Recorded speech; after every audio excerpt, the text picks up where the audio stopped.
ஓபிஎஸ்ஐ பொறுத்த வரைக்கும் அது ஒரு கடினமான விஷயம். ஏன்னா ஓபிஎஸ்க்கு கட்சி கிடையாது. அவர் என்ன பாஜக சிம்பல்ல போட்டியிடுவாரா? என்ன சிம்பலே கிடையாது. இல்ல சுயேட்சையா சுயேட்சை சின்னத்தில் போட்டியிடுவாரா இவர்கள் ஆதரவுடன்? இதெல்லாம் தெரியாத விஷயங்கள். சோ அத கமிட் பண்ணிக்கிறதுக்கு திரு எடப்பாடி அவர்கள் இந்த அதிமுகவில் அவருக்கு இடம் இல்லை. விஜயை சந்தித்தாலும் அது திமுக மீது அழுத்தம் கொடுக்கிற ஒரு டாக்டிக்கா தான் பயன்படுத்தப்படுமே தவிர நிஜமாவே உடனே காங்கிரஸ் திமுகவை விட்டுட்டு தாவேகா பக்கம் போவார்கள் என்று நான் எதிர்பார்க்கவில்லை. தாவேகா ஒரு அன்டெஸ்டட் குவான்டிட்டி. தாவேகா உறுதியா 2 தேர்தலில் போட்டிட்டாங்க, 15% 20% ஓட்டு இருக்குன்னு நிரூபிச்சுட்டாங்க. அப்படின்னா காங்கிரஸ் அவர்களை அணுகும் விதம் வேற மாதிரி இருக்கும். ஆனால் தாவேகாவுக்கு 5% ஓட்டு இருக்கா, 30% ஓட்டு இருக்கா, 25% ஓட்டு இருக்கான்னு யாருக்குமே தெரியாது. எல்லாம் ஒவ்வொருத்தரும் எடுத்து விடுற ஒரு கோட் அண்ட் கோட் சர்வே. அது எந்த அளவுக்கு ஒரு உண்மையான சர்வேங்கிறது யாருக்கும் தெரியாது. அதிமுகவினுடைய ரேஞ்ச், அவர்கள் 140 இடங்களுக்கு குறைவாக போட்டியிட விரும்ப மாட்டார்கள். பாஜகவை பொறுத்த வரைக்கும் சென்ற முறை போட்டியிட்டதை விட ஒரு 8-10 சீட் அதிகமாக போட்டியிடலாமே தவிர ஒரே மற்றவர்கள் சொல்வது போல் பாஜக 60 இடங்களில் போட்டியிடும், 70 இடங்களில் போட்டியிடும், அதற்கெல்லாம் வாய்ப்பே கிடையாது. நயினார் நாகேந்திரன் திட்டவட்டமாக கூறியிருக்கிறார், நாங்கள் இந்த மாதிரி அழுத்தம் அதிக இடங்கள் வேண்டும் என்ற அழுத்தம் நாங்கள் கொடுக்கவில்லை அப்படிங்கிறது. சோ பாஜக ஒரு 30-35 இடங்களுக்கு மேல் போட்டியிடுவதற்கான வாய்ப்பு குறைவு. திமுக மீது அழுத்தம் கொடுப்பதற்கு நாங்க போயிருவோம் சும்மா தாவேகாவை அவங்க டம்ப் பண்ணிடுவாங்க. திமுகவோட கூடுதலா ஒரு 3-4 இடங்கள் திமுக கொடுத்து விட்டாங்கன்னா தாவேகா இந்த பேச்சே அப்படியே அடிபட்டு போயிடும். சோ தாவேகா கூட்டணி அமைக்கிறதுக்கு யார் இருக்காங்க? தனித்து போட்டிட்டு ஜெயிக்க முடியாதுங்க. அது எல்லோருக்கும் தெரியும், தாவேகாவுக்கும் நன்றா தெரியும். அவரும் 40% ஓட்டு இருக்கு, விஜய் தான் அடுத்த முதலமைச்சர்னு அவங்க சொல்லிட்டு போலாம். பட் பிராக்டிகலா கிரவுண்ட் ரியாலிட்டி எல்லோருக்கும் தெரியும். போட்டியிடுறதுக்கு 234 வேட்பாளர் கூட இருக்காதுங்க. தனித்து போட்டிட்டா உறுதி தோல்வி. அப்ப என்ன ஆப்ஷன்? வேற அதிமுகவோட கூட்டணியில போனாங்கன்னா கிளீன் ஸ்வீப் ஆயிரும். கிட்டத்தட்ட 95% அந்த கூட்டணி வெற்றி பெறும். இஃப் அதிமுக பிளஸ் தாவேகா. பாஜகவுக்கு எதிராக ஒரு 20 தொகுதியில போட்டியே போடலாம். என்ன தப்பு? பாஜக உண்மையாகவே இது செய்தால் இதை விட ஒரு முட்டாள்தனம் இருக்கவே முடியாது. ஏன்னா இது விஜய்க்கு அனுதாபத்தை தேடிக் கொடுக்கும். என்னை பழி வாங்குகிறார்கள் என்று கூறுவதற்கு ஒரு வழிவகுக்கும். இதனால உடனே விஜய் ஓஹோ ஜனநாயகத்தை நீங்க டிலே பண்றீங்களா 2 வாரம், நான் உங்களோட கூட்டணிக்கு வரேன்னு சொல்ல மாட்டார்.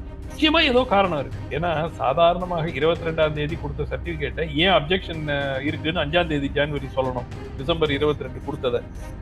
ஏதோ ஒன்று இருக்கிறது, யாரோ இதுல விஷமத்தனம் செய்கிறார்கள் என்று தெரிகிறது. ஆனால் அது பாஜக தலைமை சொல்லி இது நடந்தால் பாஜக தங்கள் தலையிலே மண்ணு வாரி போட்டுக்கிற மாதிரி தான்.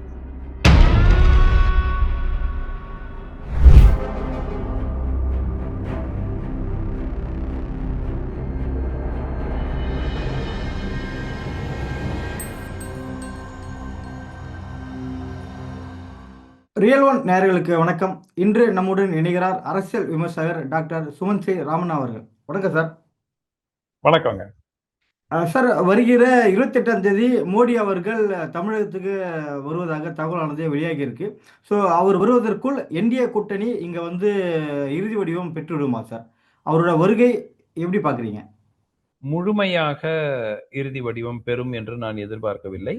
ஆனால் நிச்சயமாக ஓரளவுக்கு ஒரு ஒரு ஷேப் எடுக்க தொடங்கிவிடும். ஏற்கனவே பாட்டாளி மக்கள் கட்சி சேர்ந்துட்டாங்க. அதை தாண்டி டிடிவி தினகரன் அவர்கள் அமமுகவும் அந்த கூட்டணியில் சேர்வதற்கான வாய்ப்பு இருக்கிறது. இந்த கட்சிகள் பிளஸ் அப்கோர்ஸ் அவங்க ஏற்கனவே நெருக்கமான உறவு வைத்துக் கொண்டிருக்கிற திரு ஏசி சண்முகம், ஜான் பாண்டியன் போன்றவர்கள், அவர்களையும் இந்த 28ஆம் தேதிக்குள்ள புதிய தமிழகம் டாக்டர் கிருஷ்ணசாமி இவர்கள் எல்லாம் ஒன்றிணைத்து ஒரு ஒரு கூட்டணியினுடைய ஒரு இறுதி கூட்டணி கிடையாது, பட் ஒரு கூட்டணி என்று. ஏன்னா இது வரைக்கும் வெறும் அதிமுக பாஜக மட்டும்தான் இருந்தாங்க. சோ இப்ப அதிமுக பிளஸ் பாஜக பிளஸ் மற்றவர்கள் எல்லாம் வந்தால் ஒரு வலுவான கூட்டணி உடைய இம்ப்ரெஷன் மக்களுக்கு கொடுத்துடலாம். பாமகக்கு கடந்த முறை பார்த்தீங்கன்னா 22 சீட்டு கொடுக்கப்பட்டிருக்கு. இதுல பார்த்தீங்கன்னா 17-18 தான் பேசப்பட்டிருக்குதான் தகவலானது வந்திருக்கு. ஸோ இந்த சீட் குறைப்பு பாமக பிளவு ஒரு காரணமா, இல்லை பாஜகவுக்கு அதிக எண்ணிக்கையில் சீட் கொடுக்கணும் அப்படின்றதால இங்கே குறைக்கப்பட்டிருக்கிறது நம்ம எடுத்துக்கலாமா சார்?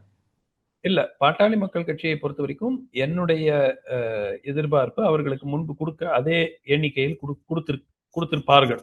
அதுல அதிமுக மாறி இருக்காது. ஆனால் என்ன சிக்கல் என்றால் இப்போது பாட்டாளி மக்கள் கட்சி பிளவுபட்டிருக்கு. டாக்டர் அன்புமணி தலைமையில் இருக்கக்கூடிய பாமகவுக்கு எவ்வளவு வாக்குகள் இருக்கு, மருத்துவர் ஐயா தலைமையில் இருக்கக்கூடிய பாமகவுக்கு எவ்வளவு வாக்குகள் இருக்கு, ஒருத்தருக்கு ஒருத்தர் எதிராக கேண்டிடேட்டை நிறுத்துவாங்களா, வெவ்வேறு கூட்டணியில இருப்பாங்களா, ஒரே கூட்டணிக்கு வந்துருவாங்களா, எல்லாமே ஒரு ஒரு கேள்விக்குறியாக இருக்கிறது. நான் கேள்விப்பட்ட வரை இறுதி எண்ணிக்கை என்று பாட்டாளி மக்கள் கட்சி டாக்டர் அன்புமணிக்கு தெரிவிக்கப்படவில்லை. ஒரு மோரார்லெஸ் இந்த ரேஞ்சில் இருக்கக்கூடும் என்றுதான் தெரிவிக்கப்பட்டிருக்கிறது. இறுதி எண்ணிக்கை ஒரு 2ஓ 3ஓ மாறுவதற்கான வாய்ப்பு இருக்கிறது. அது மருத்துவர் ஐயா வந்தால் நிச்சயமாக கூடுதலாக 2-3 இடங்கள் சேர்த்து பாட்டாளி மக்கள் கட்சிக்கு சென்ற முறை போட்டியிட்ட அளவுக்கு அது நிச்சயமாக வழங்கப்படும். திமுகவை இன்னைக்கு வந்து டாக்டர் ராமதாஸ் அவர்கள் பேசும்போது திமுக அரசு நல்லா தான் செயல்பட்டு கொண்டு இருக்கிறது, அதில் என்ன குறை இருக்கு அப்படின்ற மாதிரியான செய்தியாளர் சந்திப்பில் பேசியிருக்காரு. திருமாவுடன் கைகோர்க்க வாய்ப்பு இருக்கா அப்படின்னு கேட்கறதுக்கு எதுவும் அரசியல் நடக்கலாம் அப்படின்னு சொல்லியிருக்காரு. அன்புமணி கூட்டணியை விமர்சனமும் பண்ணியிருக்காரு. ஸோ இது எப்படி பார்க்கறது சார்? இல்ல அவர் திமுக கூட்டணியில் இணைவாரா? ஏன்னா நான் கேள்விப்பட்டவரை பாஜக அவரிடம் தொடர்பில் இருக்கிறார்கள். அவரையும் தேசிய ஜனநாயக கூட்டணிக்கு கொண்டு வருவதற்கான முயற்சிகள் நடந்து கொண்டிருக்கின்றன. அதே சமயத்தில் அன்புமணி அவர்கள் இந்த பக்கம் போனதுனால அவர் திமுக பக்கம் போவதற்கான வாய்ப்புகளும் உறுதியாக இருக்கிறது. அவர் ஒரு மிகவும் சாதுரியமான ஒரு அரசியல்வாதி. கடைசி நிமிடம் வரை அவர் எந்த பக்கம் போறாரு அப்படிங்கிறத அவர் தெளிவுபடுத்த மாட்டார். ஏன்னா அப்பதான் பெஸ்ட் பார்கெயின் கிடைக்கும். அப்பதான் பேரம் பேசுவதற்கு அது வலுவாக ஒரு ஒரு நிலைமை அவருக்கு ஏற்படுத்தும். அதனால 28ஆம் தேதி பிரதமர் வருவதற்குள் அவர் எங்க போகிறார் என்பது தெரியுமா என்று கேட்டால் என்னுடைய எதிர்பார்ப்பு தெரியாது. அந்த அந்த டைம்குள்ள அது முடிவாகாது. மேபி பிப்ரவரி 15க்குள் ஒரு ஒரு டிசிஷன் வரலாம். என்டிஏ கூட்டணிக்குள்ள ஓபிஎஸ் வருவது சிரமம், நாங்கள் சேர்த்துக்கொள்ள மாட்டோம் அப்படின்னு ஆணித்தரமாக எடப்பாடி அவர்கள் தெரிவித்தார். சசிகலாவுக்கும் அதே தான் சொல்லியிருந்தார். ஆனால் டிடிவிக்கு எதுவும் சொல்ல மறுத்துட்டாரு. ஸோ வேற வடிவம், அதாவது கட்சி தொடங்கி வந்தால் ஓகே கூட்டணிக்கு, ஆனால் இதே இதில் வந்தால் நோ அப்படின்ற மாதிரி நம்ம எடுத்துக்கலாமா சார்? துரோகிகள் கட்சி தொடங்கி எப்படி வேணாலும் வரலாம் அப்படின்றது ஒரு கூற்றுப்படி அவர் இருக்காரா நம்ம எடுத்துக்கலாமா சார்? அதிமுகவில் திரு ஓபிஎஸ் அவர்களுக்கும் திருமதி சசிகலா அவர்களுக்கும் இடம் இல்லை. ஆக்சுவலா டிடிவிக்கும் இடம் இல்லை. ஆனால் டிடிவி அதிமுகவில் வர வேண்டும் என்று அவரும் கேட்கவில்லை. அவர் தனி கட்சி நடத்தி கொண்டிருக்கிறார். சோ அதனால அமமுகவுடன் தேசிய ஜனநாயக கூட்டணி அமமுகவை சேர்த்துக் கொள்வதற்கு பாஜக ஏற்கனவே பேச்சுவார்த்தைகளில் இருக்கிறார்கள். அதனாலதான் 3 நாட்களுக்கு முன்பு திரு டிடிவி அவர்கள் திட்டவட்டமாக துரோகிகளையும் எதிரிகளையும் பற்றி நம்ம பார்க்க முடியாது, மக்கள் நலன் தான் தேர்தல் வந்துவிட்டால் நாம் பார்க்க வேண்டும் அப்படிங்கிற அந்த ஸ்டேட்மெண்ட்டே எதுக்காக சொன்னாருங்கிறது, யார துரோகி யார எதிரின்னு சொன்னாருங்கிறது எல்லாருக்கும் தெரியும். ஸோ அதனால அமமுக இந்த தேசிய ஜனநாயக கூட்டணியில் வருவது என்னுடைய எதிர்பார்ப்பு அடுத்த ஒரு 10 நாட்களுக்குள், பிரதமர் இங்கு வருவதற்குள், இன்னும் 15 நாட்களுக்குள் அது கிட்டத்தட்ட முடிவாகும் என்ற என்னுடைய எதிர்பார்ப்பு. ஓபிஎஸ் பொறுத்த வரைக்கும் அது ஒரு கடினமான விஷயம். ஏன்னா ஓபிஎஸ்க்கு கட்சி கிடையாது. அவர் என்ன பாஜக சிம்பல்ல போட்டியிடுவாரா, என்ன சிம்பலே கிடையாது. இல்ல சுயேட்சையா சுயேட்சை சின்னத்தில் போட்டியிடுவாரா இவர்கள் ஆதரவுடன், இதெல்லாம் தெரியாத விஷயங்கள். ஸோ அதை கமிட் பண்ணிக்கிறதுக்கு திரு எடப்பாடி அவர்கள் இந்த அதிமுகவில் அவருக்கு இடம் இல்லை, அவ்வளவுதான். இல்ல வேற ஏதாவது ஒரு கட்சியில் இணையறதுக்கான வாய்ப்புகள் ஏதாவது இருக்கா சார்? ஏன்னா சில மாதங்கள் கட்சி தொடங்கி உடனே போட்டியிடுவது என்று தனி சிம்பலாவது ஒரு கடினம். ஸோ அதனால வேற கட்சியில் இணையறதுக்கான வாய்ப்புகள் இருக்கா? அவருடன் துணை நின்றவர்கள் பெரும்பாலானோர் ஐதர் திமுகவுக்கு போயிட்டாங்க, ஒரு சிலர் தாவேகாவுக்கு போயிட்டாங்க. ஸோ உதாரணத்துக்கு திரு மனோஜ் பாண்டியன் அவர்கள், அதுக்கு பிறகு அவர் திமுக, ஜேசிடி பிரபாகரன் இங்கு தாவேகாவுக்கு வந்தார். நேற்று சுப்பரத்தனம் அவர்கள் திமுகவுக்கு சேர்ந்திருக்கிறார். ஸோ அவர் கூட நின்றவர்கள் கிட்டத்தட்ட ஆல்மோஸ்ட் யாரும் இப்போ வைத்தியலிங்கமை தவிர பெருமளவுல யாரும் அவர் கூட நிக்கல. ஸோ அதனால அவர் என்ன செய்வாரு, அவரோட கூட்டணி வைத்தால் என்ன பெனிஃபிட் இருக்குங்கிறதும் பலர் சிந்திக்க ஆரம்பிப்பாங்க. ஏன்னா அவர் கூட ஒரு 5-6 தலைவர்கள் இருக்கிறார்கள். அவர்கள் மக்களுக்கு அறிமுகமானவர்கள், ஒவ்வொரு ஏரியால செல்வாக்கு இருக்கிறவர்கள்னு இருந்தாலும் ஓகே, அது கூட்டணியில அவருடைய சப்போர்ட் கேட்கலாம். இப்ப கிட்டத்தட்ட அவரும் திரு வைத்தியலிங்கம் கூட வந்து உறுதியா இவர் கூட இறுதி வரைக்கும் நிப்பாராங்கிறது நமக்கு தெரியாது. அந்த மாதிரி ஒரு சிச்சுவேஷன்ல யார் இருக்கிறார்கள் திரு ஓபிஎஸோட? ராகுல் ஒவ்வொருத்தரா காந்தி விட்டுட்டு போயிட்டார். ராகுல் காந்தி அவர்களும் ஜனவரி 28ஆம் தேதி தமிழ்நாடு வருவதான தகவலானது வெளிவந்திருக்கு. ஸோ அவரோட வருகை இங்க வந்து ஏற்கனவே திமுக, காங்கிரஸ் குழப்பத்தில் தான் இங்க இருக்கு. அவர் வந்த பிறகு இந்த குழப்பம் தெளிவு பெறுமா? இல்ல குழப்பத்தை அதிகரிக்க அவரும் விஜய் சந்திக்க வாய்ப்பு இருக்கா சார்? இல்ல விஜயை சந்தித்தாலும் அது வந்து திமுக மீது அழுத்தம் கொடுக்கிற ஒரு டாக்டிக்கா தான் பயன்படுத்தப்படுமே தவிர, நிஜமாவே வந்து உடனே காங்கிரஸ் திமுகவை விட்டுட்டு தாவேகா பக்கம் போவார்கள் என்று நான் எதிர்பார்க்கவில்லை. தாவேகா ஒரு அன்டெஸ்டட் குவான்டிட்டி. தாவேகா உறுதியா 2 தேர்தலில் போட்டிட்டாங்க, 15% 20% ஓட்டு இருக்குன்னு நிரூபிச்சுட்டாங்க அப்படின்னா காங்கிரஸ் அவர்களை அணுகும் விதம் வேற மாதிரி இருக்கும். ஆனால் தாவேகாவுக்கு 5% ஓட்டு இருக்கா, 30% ஓட்டு இருக்கா, 25% ஓட்டு இருக்கான்னு யாருக்குமே தெரியாது. எல்லாம் ஒவ்வொருத்தரும் எடுத்து விடுற ஒரு கோட் அண்ட் கோட் சர்வே. அது எந்த அளவுக்கு ஒரு உண்மையான சர்வேங்கிறது யாருக்கும் தெரியாது. ஸோ அதனால நம்ம அந்த மாதிரி ஒரு சிச்சுவேஷன்ல இத்தனை ஆண்டு காலம் நண்பனாக இருந்த திமுகவை விட்டுவிட்டு மேக்சிமம் இவர்கள் காங்கிரசுக்கு திமுக சென்ற முறை போட்டியிட்ட அளவுக்கோ அதை விட கூடுதலாக 2-3 இடங்கள் உறுதியாக திமுக ஒதுக்குவார்கள். அதுல எனக்கு மாற்று கருத்தே இல்லை. ஸோ மற்றதெல்லாம் வந்து வெறும் இது பிரஷர் டாக்டிக்ஸ். எங்க ஆட்சியில பங்கு வேணும், அதிகாரத்துல பங்கு வேணும். ஒரு விஷயம், திமுகவுக்கு தனி மெஜாரிட்டி கிடைக்கலன்னா உறுதியா ஆட்சியில பங்கு வேணும் என்று அந்த மற்ற கட்சிகள் உறுதியா கேட்பாங்க. மெஜாரிட்டி வந்து வரலன்னா நிச்சயமாக கேட்பார். சார் என்டிஏ அலையன்ஸ்லயும் பாஜக சீட் ஷேரிங் எந்த அளவுக்கு இருக்க வாய்ப்பு இருக்கு சார்? எல்லாருமே 50+ அப்படின்ற மாதிரியான கருத்துக்களை இப்போ ஊடகங்கள் வாயிலாக வெளியிட்டே இருக்காங்க. ஸோ பாஜக ஒரு சில கட்சிகளும் சேர்த்து தான் நான் கேட்டு இருக்கேன் அப்படின்ற தகவலும் வெளியிட்டு வந்துட்டு இருக்காங்க. என்ன மாதிரியான சீட் ஷேரிங் இருக்க வாய்ப்பு இருக்கு சார்? அதாவதுங்க, அதிமுக 140க்கு இருந்து 160க்குள் அவர் டார்கெட் செய்வார்கள். எத்தனை கட்சிகள், ஃபர்ஸ்ட் ஆஃப் ஆல் எவ்வளவு இடங்கள் யாருக்கு என்பது, எத்தனை கட்சிகள் இருக்கின்றன. நாளைக்கு தேமுதிக வரலாம், தெரியாது. மருத்துவர் ஐயாவுடைய பிரிவு இங்க வரலாம், தெரியாது. சோ ஒரு இறுதி கூட்டணி என்று தொகுதி பங்கீடுங்கிறது வந்து எப்பவுமே என்ன பண்ணுவாங்க, இவங்கெல்லாம் வந்தாங்கன்னா உங்களுக்கு இவ்வளவு இடம், நாங்க எங்க இடங்களையும் கொஞ்சம் குறைச்சுப்போம். இவங்க எல்லாம் வரலன்னா உங்களுக்கு கூடுதலா 2 இடம், எங்களுக்கு கூடுதலா இவ்வளவு இடம். சோ அதிமுகவினுடைய ரேஞ்ச், அவர்கள் 140 இடங்களுக்கு குறைவாக போட்டியிட விரும்ப மாட்டார்கள். சோ அதை தான் வந்து நம்ம பேசிஸா வச்சுக்கிட்டு, அப்ப எவ்வளவு சீட் இருக்கு? 94 சீட் இருக்கு இல்லையா? 234 வச்சாக்க 94 சீட் இருக்கு. இந்த 94 சீட்ல எப்படி பிரிக்கிறது? பாஜக இருக்கு, பாட்டாளி மக்கள் கட்சி இருக்கு, ஒருவேளை தேமுதிக வந்தால் ஒரு அமமுக வரும். இந்த மாதிரி ஒரு 8-10 கட்சிகள். ஒருவேளை நாளைக்கு லாஸ்ட் மினிட்ல தாவேகா வந்தா, அப்போ கிளியரா உங்களுக்கு ஒரு 40 சீட்டு அங்கேயே போயிடும். எல்லாரும் குறைக்கணும். எல்லாரும் நான் எடுத்துக்கிறதுல 10 குறைக்கணும், இன்னொருத்தர் எடுத்துக்கிறதுல 3 குறைக்கணும், 2 குறைக்கணும். ப்ரொபோர்ஷனேட்டா குறைச்சுதானே ஆகணும். ஸோ இது வந்து இறுதி ஆவதற்கு நிச்சயமா வந்து தேர்தல் அறிவிப்புக்கு பிறகுதான் இதெல்லாம் இறுதி செய்யப்படும். பட் இண்டிகேட்டிவ் நம்பர்ஸ் கொடுத்திருப்பாங்க. பாஜகவை பொறுத்த வரைக்கும் சென்ற முறை போட்டியிட்டதை விட ஒரு 8-10 சீட் அதிகமாக போட்டியிடலாமே தவிர, ஒரே மற்றவர்கள் சொல்வது போல் பாஜக 60 இடங்களில் போட்டியிடும், 70 இடங்களில் போட்டியிடும், அதற்கெல்லாம் வாய்ப்பே கிடையாது. நயினார் நாகேந்திரன் திட்டவட்டமாக கூறியிருக்கிறார், நாங்கள் இந்த மாதிரி அழுத்தம், அதிக இடங்கள் வேண்டும் என்ற அழுத்தம் நாங்கள் கொடுக்கவில்லை அப்படிங்கிறது. சோ என்னுடைய எதிர்பார்ப்பு பாஜக ஒரு 30-35 இடங்களுக்கு மேல் போட்டியிடுவதற்கான வாய்ப்பு குறைவு. அதே மாதிரி பாட்டாளி மக்கள் கட்சி அந்த 20 இடங்கள் அப்படிங்கிறது அவங்களுடைய லிமிட்டாக வைத்திருப்பார்கள். ஸோ அதுல பிளஸ் ஆர் மைனஸ், இதெல்லாம் நான் சொல்றது எல்லாமே ஒரு பிளஸ் ஆர் மைனஸ் 2, 3, 4 அவ்வளவுதான். அதுக்கு பிறகு மற்ற கட்சிகள் எல்லாம் ப்ரொபோர்ஷனேட்டா 5 இடங்கள், 3 இடங்கள், 2 இடங்கள், 1 இடம், இந்த மாதிரி கொடுத்து அட்ஜஸ்ட் பண்ணாக்க உங்களுக்கு ஒரு அதிமுகவுக்கு 160 வரைக்கும் நிற்கும். ஆனால் ஒருவேளை தாவேகா வந்தால் ஸ்ட்ரெயிட்டவே எல்லாரும் குறைச்சிக்க வேண்டிய ஒரு சிச்சுவேஷன் இருக்கும். ஸோ அதிமுக ஒரு 15-20 சீட்டை கம்மியா தான் போட்டிட்டு ஆகணும்.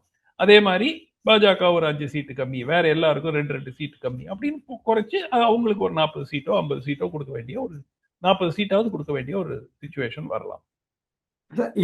இன்று வரை அதிமுக கூட்டணிக்குள் தாவேகா வருவதற்கான வாய்ப்பு இருக்கு அப்படின்னு நம்புறீங்களா சார்? நிச்சயமா நம்புறேன். இது கடைசி நாள் வரைக்கும் அதன் வாய்ப்பு இருக்கிறது. ஏன்னா இப்ப தாவேகா என்ன சொன்னாங்க? விஜயை முதலமைச்சர் வேட்பாளரை ஏற்றுக்கொண்ட யாருடனும் நாங்கள் கூட்டணிக்கு தயார். திமுக, பாஜகவை தவிர எல்லாரோடையும் கூட்டணிக்கு தயார். யாருமே வரலையே. ஒரு வருஷமா சொல்லிட்டு இருக்காங்க. யாருமே வரல. காங்கிரஸ் சும்மா ஒரு ஒரு ஏமாற்று வேலை செய்கிறார்கள் தான் என் கருத்து. திமுக மீது அழுத்தம் கொடுப்பதற்கு நாங்க போயிருவோம் சும்மா தாவேகாவை அவங்க டம்ப் பண்ணிடுவாங்க. திமுகவோட கூடுதலா ஒரு 3-4 இடங்கள் திமுக கொடுத்து விட்டாங்கன்னா தாவேகா இந்த பேச்சே வந்து அப்படியே அடிபட்டு போயிடும். சோ தாவேகா கூட்டணி அமைக்கிறதுக்கு யார் இருக்காங்க? தனித்து போட்டிட்டு ஜெயிக்க முடியாதுங்க. அது எல்லோருக்கும் தெரியும். தாவேகாவுக்கும் நன்றா தெரியும். அவரும் 40% ஓட்டு இருக்கு, விஜய் தான் அடுத்த முதலமைச்சர்னு அவங்க சொல்லிட்டு போலாம். பட் பிராக்டிக்கலா கிரவுண்ட் ரியாலிட்டி எல்லோருக்கும் தெரியும். போட்டியிடுறதுக்கு 234 வேட்பாளர் கூட இருக்காதுங்க. இல்லைங்க. யாருங்க?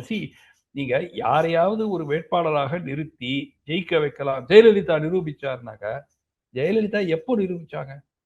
91ல நிரூபிக்கலையே. முதல் முறை ஜெயலலிதா முதலமைச்சர் ஆகும்போது அந்த மாதிரி யாரும் ரேண்டமா பிக் பண்ணி சூஸ் பண்ணலையே. 20 ஆண்டு காலம் அரசியல் அனுபவத்துக்கு பிறகு மக்களிடையே நல்ல அறிமுகமான பிறகு ஒரு பெரிய கரிஸ்மா, பெரிய ஆளுமை என்று ஏற்றுக்கொண்ட பிறகு அவங்க செஞ்சாங்க.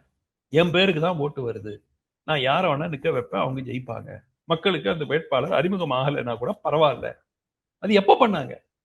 நீங்க 91 எலெக்ஷன்ல நீங்க எடுத்து ஒரு 50 பேரை சொல்லுங்களேன். முன்ன பின்ன மக்களுக்கே தெரியாத வேட்பாளர்கள் எல்லாமே வந்து அப்ப கட்சியில அதிமுக ஓரளவுக்கு மூத்த நபர்கள் தானே போட்டாங்க வேட்பாளர்களா. சோ நீங்க விஜய் வந்து ஜெயலலிதா செஞ்சது போல் வாக்குகள் விஜய்க்குத்தான் வருகின்றன, அதனால யார வேணா நிக்க வச்சு ஜெயிக்கலாம். பிராக்டிக்கலா அதெல்லாம் இட் டசன்ட் ஒர்க். மக்களிடையே அறிமுகம் இருக்க வேண்டும், அங்கு ஆதரவு இருக்க வேண்டும், பணபலம் இருக்க வேண்டும். இதெல்லாம் இருந்தா தாங்க வேட்பாளர். நீங்க சும்மா வெறும் ரேண்டமா போயிட்டு விஜய் போட்டோவை காட்டிட்டு எனக்கு ஓட்டு போடுங்கன்னு சொன்னா உடனே வரும். ஒரு 10%, 15%, 20% வரைக்கும் வரும். ஜெயிக்கிற அளவுக்கு உங்களுக்கு வராது. அப்ப தாவேகா என்ன பண்ணுவாங்க? தனித்து போட்டியிட்டா உறுதி தோல்வி. அப்ப என்ன ஆப்ஷன்? வேற அதிமுகவோட கூட்டணியில போனாங்கன்னா கிளீன் ஸ்வீப் ஆயிரும்.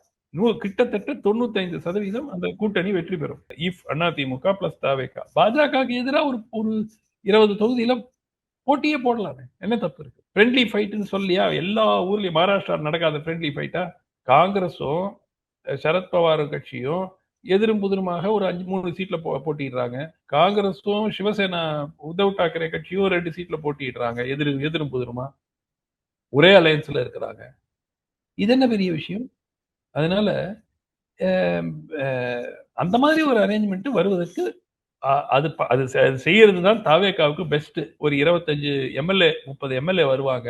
5 ஆண்டு காலம் விஜய்க்கு ஒரு மிகப்பெரிய வாய்ப்பு. ஆட்சி பொறுப்பில் இருந்து ஒரு அனுபவம் பெறுவதற்கான வாய்ப்பு. தனித்து போட்டிட்டு போனார்னா இத்தோட அந்த கட்சி எப்படி போகுங்கிறது சந்தேகம். இல்ல தாவேக்கா முதல் தேர்தலே கூட்டணி அமைச்சிட்டாங்கன்னா மக்களோட அபிமான நம்பிக்கை மாற்றுன்னு சொல்ற ஒரு நம்பிக்கை உடைஞ்சு விடாதா சார்? இங்க அடுத்த தேர்தல்ல மக்கள் மாற்றுன்னு சொல்லிட்டு விஜய் மக்கள் முன்னாடி போய் நிக்க முடியாது இல்ல சார்? ஏன் நிற்க முடியாது? முதல் தேர்தலில் எங்களால் அனைத்து எதிரிகளையும் வீழ்த்த முடியாது. எங்களுக்கு வலிமை இல்லை. அந்த ஸ்ட்ரென்த் வந்து நாங்க எடுக்கிறதுக்கு எங்களுக்கு 5 வருஷம் ஆகும். அதனால இந்த தேர்தலில் திமுக அரசை வீழ்த்துவதற்கான தேர்தல். நாங்க அதிமுகவுடன் கூட்டணி வைக்கிறோம். அது என்ன நடக்கிறதோ நடக்கட்டும். 30 எம்எல்ஏ வந்துட்டாங்க. 25 எம்எல்ஏ 30 எம்எல்ஏ வர்றாங்க. விஜய்க்கு ஒரு முக்கிய பொறுப்போ பதவியோ கிடைக்கிறது. 5 ஆண்டு காலம் இருக்கு. எதிர்கட்சி தலைவர் ஆயிக்கங்க. ஒருவேளை விஜயகாந்த் ஆகலையா? விஜயகாந்துடைய அதை வந்து பயன்படுத்திக் கொள்ள இயலவில்லை. அவருக்கு உடல்நலம் குன்றியது. அவர் வந்து ரெகுலரா அசெம்பிளிக்காக போக முடியல. அதனால அந்த வாய்ப்பு அது வந்து ஒரு மிகப்பெரிய வாய்ப்பு. ஒருவேளை விஜயகாந்த் ஒரு ஒரு மும்மரமாக ஒரு எதிர்கட்சி தலைவராக செயல்பட்டிருந்தால் அடுத்த தேர்தலில் என்ன இருக்கும்னு யாருக்குமே தெரியாது.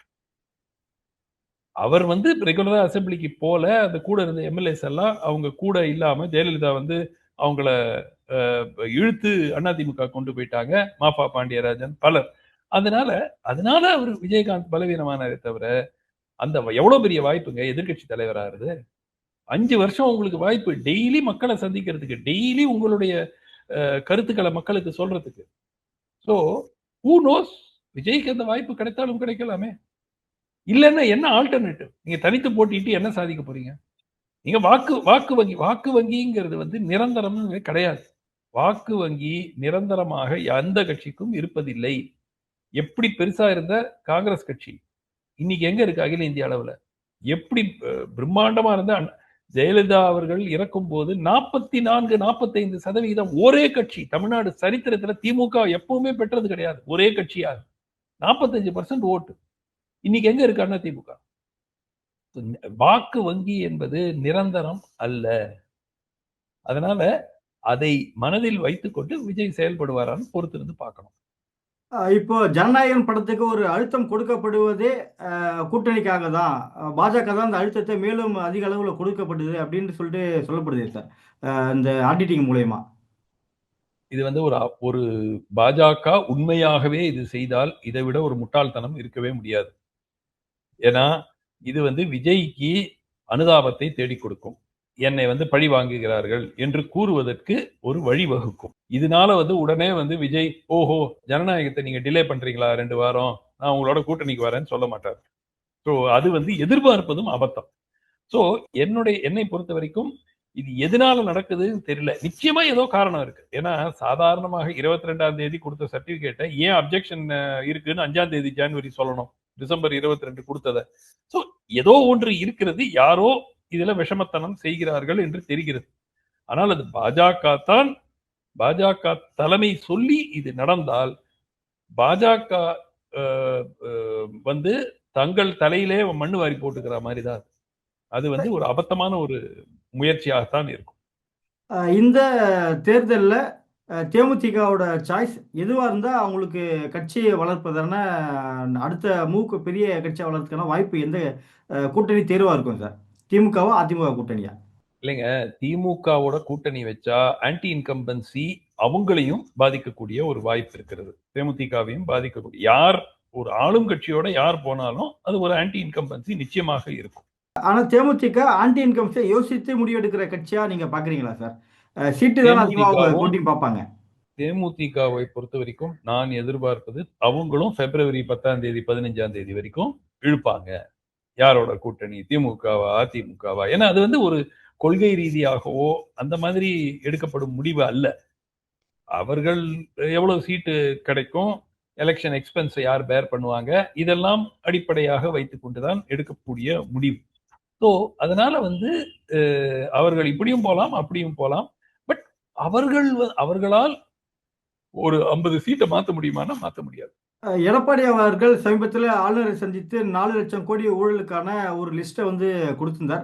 அதற்கான நடவடிக்கை தேர்தலுக்கு முன்பே எடுக்க வாய்ப்பு இருக்கா சார்? இது வந்து சகஜங்க தமிழ்நாட்டில். திரு ஸ்டாலின் அவர்கள் முதலமைச்சர், இன்றைய முதலமைச்சர் எதிர்கட்சி தலைவராக இருக்கும்போது 6 மாசத்துக்கு ஒரு வாட்டி போய் கவர்னர்கிட்ட ஒரு பட்டியல் கொடுத்துட்டு வந்துருவாங்க. அதுக்கப்புறம் கொண்டு போய் கோர்ட்ல ஒரு 2 கேஸை போடுவாங்க.